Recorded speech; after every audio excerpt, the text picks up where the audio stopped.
tourism, how can these products create jobs that will benefit communities, but also remain sustainable? Thank you. Okay, thank you very much, and the panelists and the audience.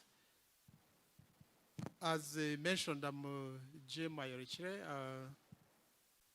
now focusing more on research. I'm a professor at Makerere University, and that's where some of the problems begin. You say we have done a lot of research, and I think that's where I find the challenge. Over my career, it's good, you were talking about product development. There are two questions that still remain unanswered, as you have said. We have all these resources, then why haven't we converted them to benefit from them? That is one. The second one, which links to the question you asked, if all these resources have been around, the gorillas, the elephants, and the rest, how come the people are still remaining poor? To me, those are the two fundamental questions that still we need to address. So, I'll set back a bit on products. One, my interest is very much, where do products come from? Somebody has talked about creativity, being intentional, and the rest. And to me, all this comes from the knowledge. We must have that intentionality to create products using our own knowledge. In my readings, now I'm very keen, we have all been talking about sovereignty bill, sovereignty bill. But has anybody thought about knowledge sovereignty? The knowledge we are running, where did we get it from? Are we using other people's knowledge? Do we need to sit and now look at our own, what we have, just as Kainera was saying, look at what you have and build on that. And that, to me, will be able to build jobs for tourism. Why have the jobs in tourism been few? We still have a very narrow product range. We all think to develop tourism, you must have the big five. Once you don't have the big five, then you are off tourism. So we need to look at the products that we are building. We need to look at how do we even sell the products that we have better. Because I think part of the challenge from my side, from the research point of view, is that we have continuously sold products traditionally the way we were selling them and the way they were handed over to us from the colonial period. And to me, that's where the whole problem begins from. You just want to say, this is a lion, this is a gorilla, and that's it. And to me, that won't enlist somebody to come back. It won't be able to sell the product. As part of the research, I'm increasingly interested in what is the link between wildlife viewing, and wellness. We well know that now there's a lot of issues with the mental health and the rest. When we are selling this mountain gorilla, are we selling it as therapy? Now there's a term called nature therapy.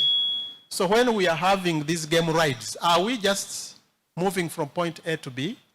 Or are we intentionally selling something more than that? To me, if we do that, if we sit in a corner and introspect and see how the products we are selling, one, how do we improve them? But two, how do you bring more products on board?